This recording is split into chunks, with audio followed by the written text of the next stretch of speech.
At the time of recording this week's episode, Her Majesty Queen Elizabeth II has just passed.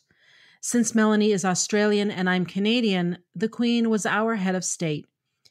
As we extend our condolences to the royal family, we also extend our thanks to the Queen for her 70 years of service. She was and is an example to us all. And now, on with the show.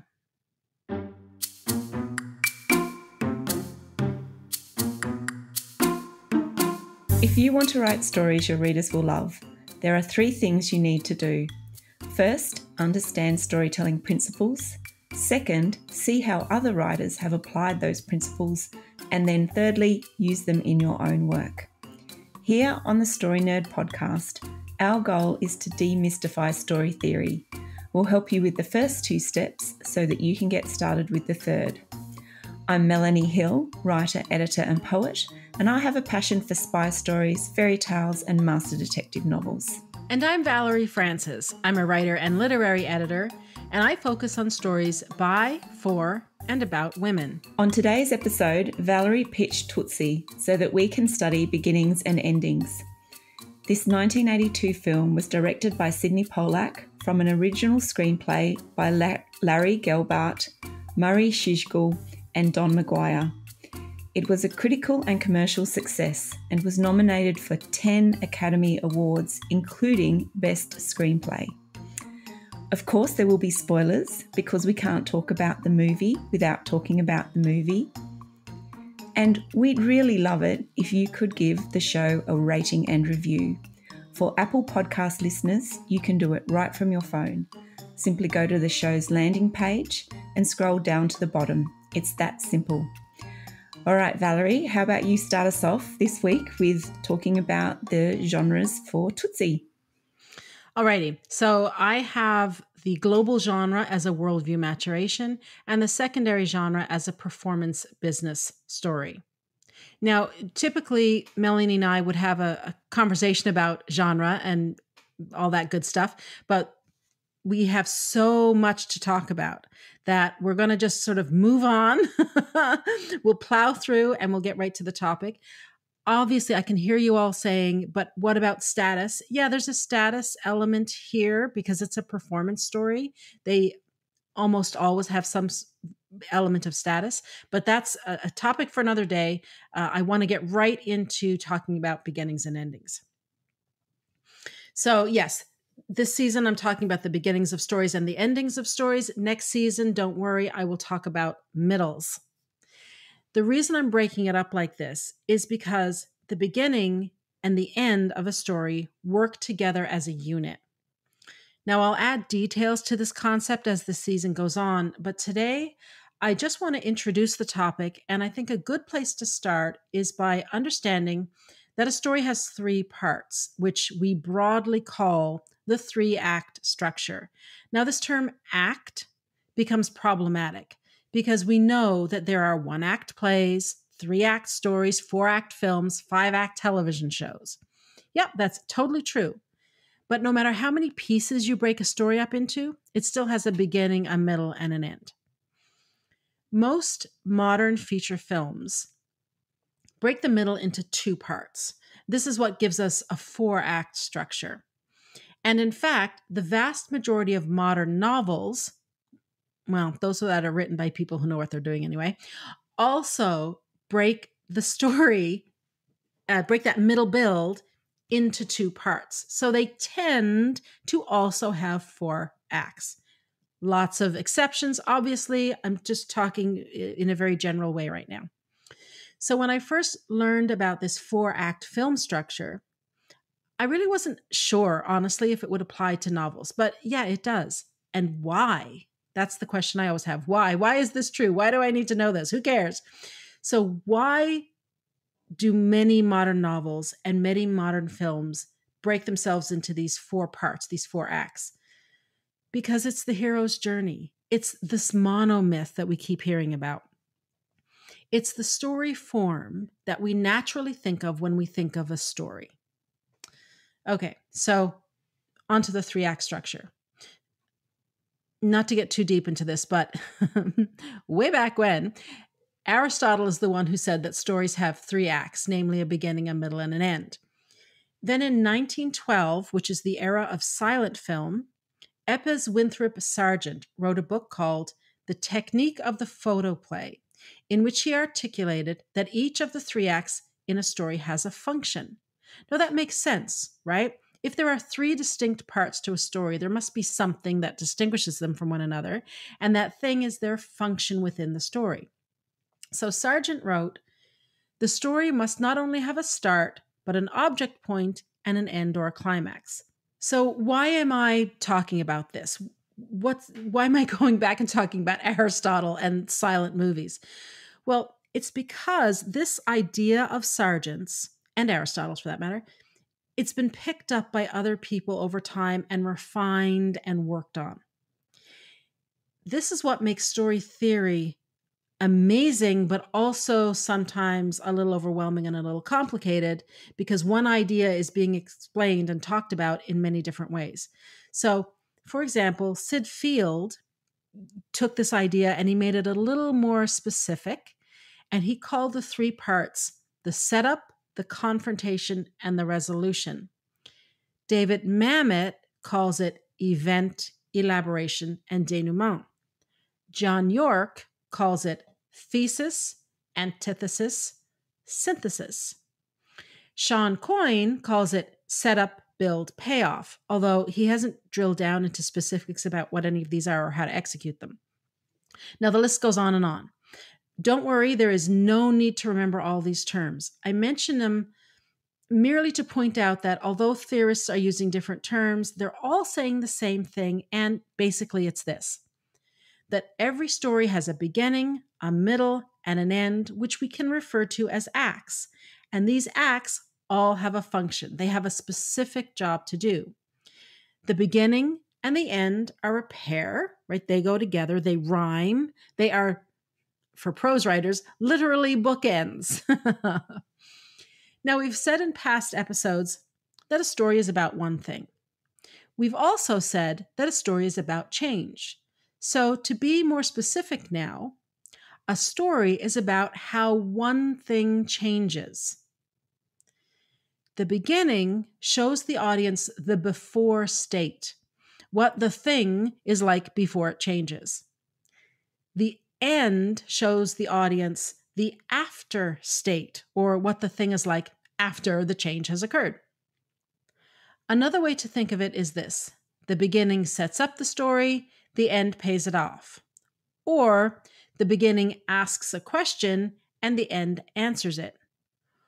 Or the beginning puts out a call and the end gives a response.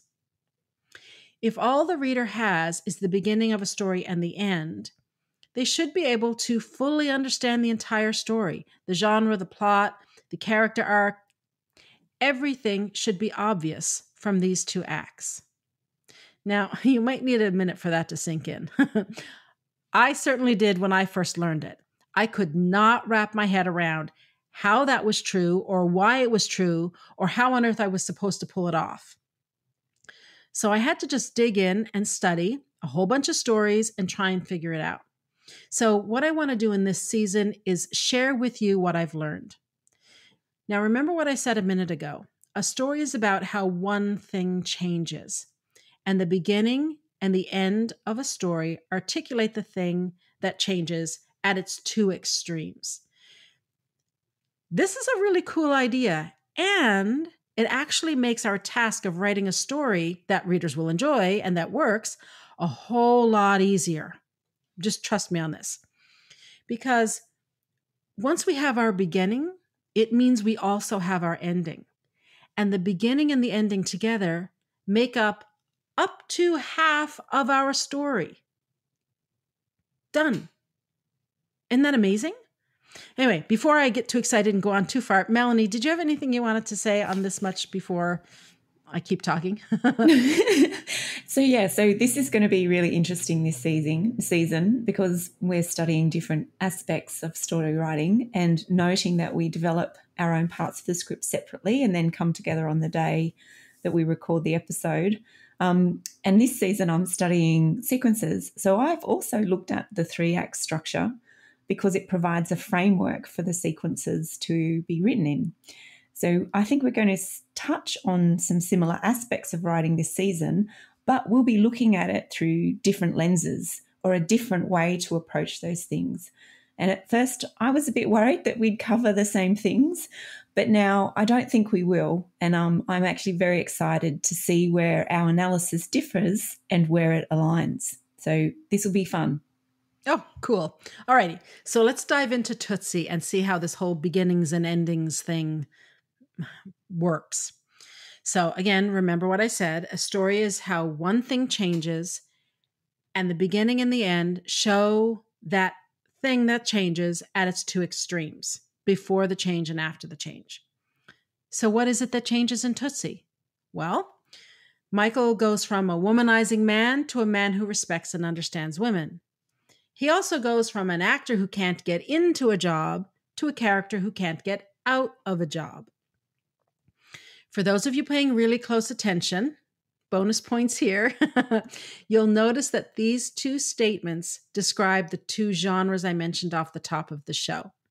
The first one is all about the primary genre, which I think is a worldview maturation.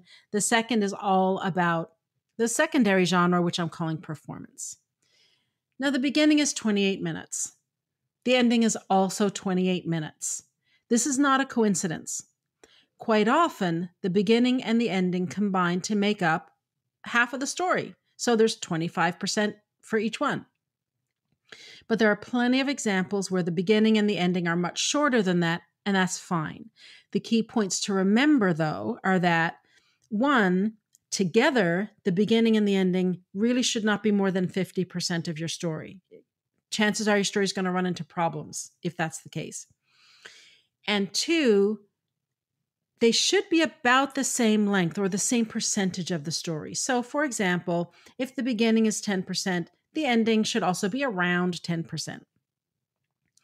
So the function of the beginning of a story is to set everything up that follows. All right, if that's the case, what's being set up in Tootsie? What do we learn? Well, we learn that Michael is a very good character actor who easily goes in and out of costume and changes his appearance. He's so good, he even fools his agent, who has known and worked with him for years. We learn that Michael is so argumentative that even though he's a great actor, no one will hire him. We learn that he wants to raise money, $8,000, to produce a play. And we also learn that he's so good at what he does that he knows how to fix the play better than the playwright. We learn that he's a womanizer. He's incredibly disrespectful to the women around him, especially Sandy. We learn that Michael doesn't really do personal relationships all that well. I mean, Jeff is his only real friend, and he doesn't actually turn out to treat Jeff that well. So honest human connection is a problem for Michael. Now, all of these details set up the middle build. It's his desire to raise money for Jeff's play that inspires him to use his skill as an actor and his ability to alter his physical appearance to get the job on the soap opera.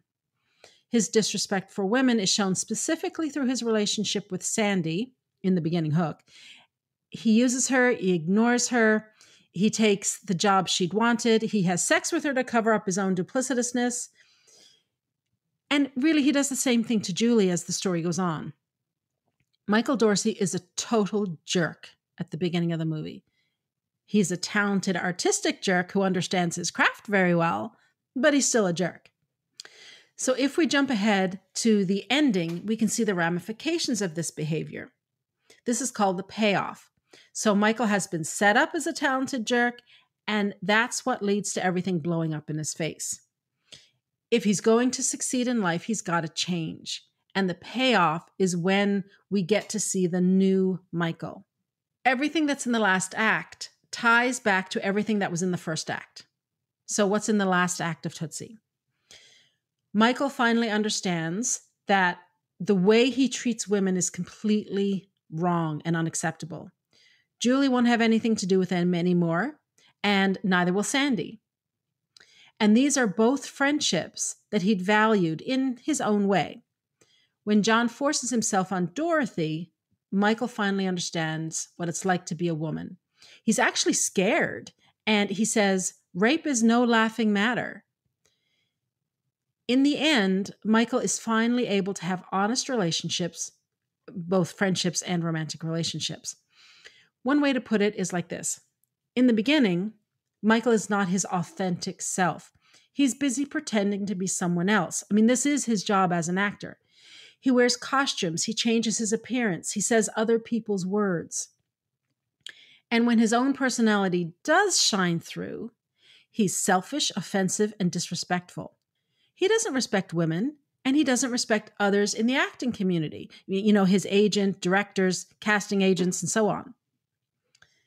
But in the end, Michael strips away the facade. The costume comes off, the makeup comes off, and he finally has a degree of humility. Early in the movie, Michael comments that Dorothy is smarter than him. But by the end, he realizes that she's actually a better all-around person than him. And to Julie, at the very end, he says, "I was a better man with you as a woman than I ever was with a woman as a man. I just got to learn to do it without the dress." Okay, so that is a brief look at how the beginning of a story and the end of a story work together. Melanie. Oh, wow, this is going to be good. All right. So, yeah, as I mentioned, my topic this season is about sequences. But before I go on to talk in a bit more detail about that, there's something I think that's worth mentioning about Tootsie, and that it's a farce. And so this is a particular style of comedy that seeks to entertain through situations that are highly exaggerated, extravagant, ridiculous, absurd, and improbable. Now, the farce is a style of storytelling that grew in popularity in France around the 15th century. The word farce is derived from the French word for stuffing. Farce has its own conventions, such as the setup that includes some kind of deception or miscommunication that is magnified throughout the story. There's slapstick humour and physical comedy, which are also features. And some other examples of farce are The Importance of Being Earnest by Oscar Wilde and A Comedy of Errors by Shakespeare. So farce is a rabbit hole that I'm going to investigate for my own work in progress. Because I find it very interesting. But right now, I just thought I'd point that out, and I'll get on with the rest of the podcast. Right, so my focus, again, is on sequences. And sequences are a unit of story. Now, next week, I'll dive into the units of story in more detail. But for now, a sequence is a number of scenes which build on each other and have their own inciting incident, crisis, climax, and resolution, and they focus on a single central action. A good example of this is the opening of Tootsie. So right through to the point where Michael goes to his agent's office for the first time, the first time that we see him go. We see a natural build-up of Michael's want, his unsuccessful attempts at getting work, and learning someone else has got an acting job that he thought his agent was going to put him up for. So that all works together to form a sequence. Another unit of story that we need this week to help with me describing sequences is the act. And so an act, and Valerie's already talked a bit about this, although from a slightly different perspective. So an act is a major division of drama which contains a number of sequences. So the act is part of the structure of the story, so 1 act, 3 acts, etc. Now, the biggest difference between sequences and an act is actually, 1, the degree of change in a character, or 2, the impact of a change on a character, and 3, the degree of reversibility of the consequences from the decision a character makes. The degrees of reversibility are important when we are looking at building each sequence in a story because they ultimately lead to the final point where the character must permanently change, or if not, then fail in such a way that they are doomed. For a cautionary tale, a protagonist's inability to change should be as irreversible as a character's positive change in a prescriptive tale. Right, so this season I'm going to use the books Screenwriting Tricks for Authors by Alexandra Sokolov, and another excellent resource which is called Screenwriting: The Sequence Approach by Paul Joseph Giuliano. Both resources use a 3-act, 8-sequence structure for movies, and I'm going to use this as a foundation in my analysis this season. Now, the 3-act, 8-sequence structure is a convention in script writing. The key to this structure is how the sequences are divided up. So the first act has 2 sequences, the second act has 4, and the third act also has 2 sequences. Now, an essential understanding of this is that Act 2 is divided in 2 halves. The first and second sequences of Act 2 are separated from the third and fourth sequences by the midpoint crisis. The second half of Act 2 results in the all is lost moment of the story, where everything that could go wrong has gone wrong. Now, a film has roughly around 40 to 60 scenes, and they are broken up roughly into the 8 sequences that I mentioned before. And there was an interesting thing that happened this week before I really got stuck into the theory. I watched Tootsie and I was jotting notes down at the same time in my first cut of sequence analysis, and I came up with about 11. Now, I knew that some of these were wrong. They were too long or too short, and so I revised them, and then I identified 9.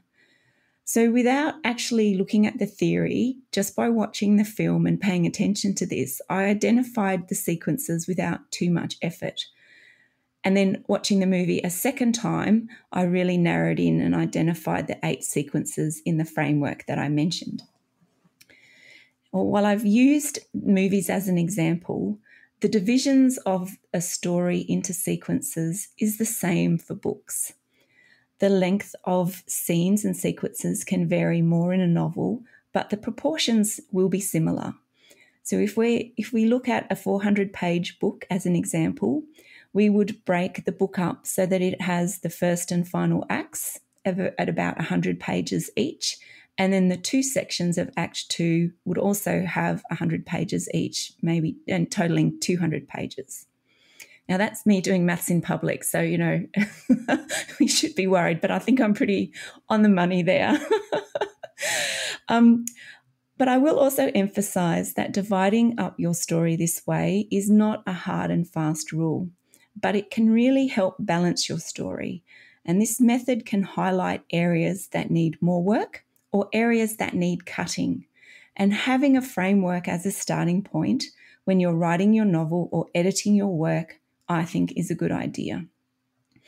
So why go to all this trouble of dividing your story this way? Well, acts are still too large to manage, especially the second act, where most of the storytelling happens. Being able to break acts into smaller chunks that sit between a scene and an act will help you piece your story together and manage it through edits and rewrites. The sequence allows writers to manage a chunk of text and navigate through the vast middle of the story. Right, so where do sequences come from? Well, sequences originated in movies. Films were broken into sequences to help cinematographers with fading in and out of a movie and changing film reels. With the advent of talking movies, script writers turned to playwrights, who were masters of the 3-act structure. The necessity then to manage visual stories and coordinate reels and the 3-act structure of plays merged to create the 3-act, 8-sequence structure that tells stories today. So what I'm looking for when I look at sequences is the breaks in the story where a particular series of events climax and then lead to the next larger tension piece. I usually work backwards from the main climax of the story and then break it down backwards. However, in Tootsie, which I haven't watched before this week, I don't know if I should be embarrassed about that or not, but this is the first time I've actually seen the movie Tootsie. I knew about it and I'd heard about it, obviously, but because of the type of story that it is, I didn't need to look for the climax because I knew it would be centred around Michael revealing that he is Dorothy. And this is really obvious from the start of the movie. Now, the exciting part for me about watching Tootsie is waiting to see how that actual reveal is going to play out. And this is anticipation. So even though I probably have a pretty good idea about what's going to happen, I have no idea about the how it's going to happen. And that's the anticipation that this particular scenario and the fantastic script writing has created. And a story works to create anticipation in a reader. So the first two sequences in Tootsie are great examples of how to create that anticipation. So sequence 1 introduces the audience to the protagonist and the destabilizing element or inciting incident during the first 15 minutes of the picture. After the protagonist has been exposed to the inciting incident, they are usually given an offer they can't refuse in the second sequence. This sets up the tension and conflict for the rest of the story. So there are two sequences at the beginning of Tootsie. So this is Act 1, or the beginning hook. The first is Michael as an actor. We're seeing his world via the acting classes, his own interaction with directors. We also see him as a waiter, a sleazy guy at his own party. His frustration with his inability to get acting work leads him to his agent's office. And the inciting incident is when his agent says, "No one wants to work with you." And I just want to add that the introduction of the inciting incident of the story is usually the point where the first sequence finishes and the second one starts. And again, everything that I'm saying, they're not hard and fast rules, but it's a good guide rail and something to watch out for, I suppose, if you're interested in this technique and looking and watching movies and keeping an eye on these sorts of things. Everything in the first sequence leads to the challenge or the invitation to do something different or to face a harsh reality. There are also functions of this sequence, which is where we meet Michael's friends, including Jeff and Sandy, both of which are important to the story. We know Michael's want, which is to be an employed actor, and we see his need, which is to be less of a jerk across all aspects of his life. And it's interesting that we both use the word jerk when we describe Michael because, again, we've written these sections independently, but that's pretty much, I thought, was a very apt word to describe him at the beginning of the movie. I call these two sequences Meet Michael and His Problem, and then Dorothy Gets a Job. And by labelling the sequences, I've identified the single central action that I spoke about before. Now, I'm going to chunk up the middle build, or the Act 2 of the movie, and probably not focus on sequence 7 and 8 in this episode, just because I'm running out of time. Right, so sequences 3 and 4 and 5 and 6 in Act 2 are separated by the midpoint crisis. Sequence 3 is focused on lying to Sandy and Michael changing Dorothy's lines in his job in the soap opera, which establishes Dorothy's success with her female audience. Sequence 4 is about establishing a friendship with Julie and also Michael investing in his role as Dorothy and Dorothy's popularity. At the end of sequence 4 in Tootsie, the midpoint, we see Dorothy's success. In terms of the story, she is at her peak, and the montage of magazine covers tells us this. However, Michael's career is non-existent, and he is no closer to forming the romantic relationship with Julie that he wants. So the montage starts at about just under the 50% mark of the movie. So it's really interesting that shows really, even though it's a very positive midpoint crisis, from a Dorothy perspective, from a Michael perspective, he's actually further from his goals, his wants and needs than he's ever been before. And at this point, the audience knows there is only one way for Michael to go, and that's down. So the first 4 sequences have led to this point. Sequences 5 and 8 have to take us on a journey for Michael to get what he needs. Now, sequences 5 and 6 are summarised, or I would summarise them by using the word unravelling. And this is where the farce really ramps up the tension in the story. Now, it'll take me a bit too long to dive into the remaining sequences this week. But that's sort of something and showing how I've used sequences to analyse the movie and how I would break them down from a writing sense. But before I wrap up, I want to point out that it's the relationships in Tootsie that allow the writers to build the sequences and build the conflict which peaks at the crisis moment. Michael's situation becomes more complicated through his experiences as Dorothy and his relationships with Sandy, Jeff, George, and Julie, as well as the complications with Les, who's Julie's dad, and John, the aging actor on the show. And these are the threads that the writers use to build the conflict that peaks. The sequences use each of these storylines to add layers of complexity. The relationships also give the writers choice about what and how to escalate the stakes for Michael. So that is my very quick and dirty introduction to the first 4 sequences in Tootsie. Valerie, back to you. Well, what do you think, first of all? Was that, I don't think we're conflicting. I think we're, again, looking at the similar things but through a different lens. I'm really surprised, although I don't know why I am, by how much our topics are overlapping again this season.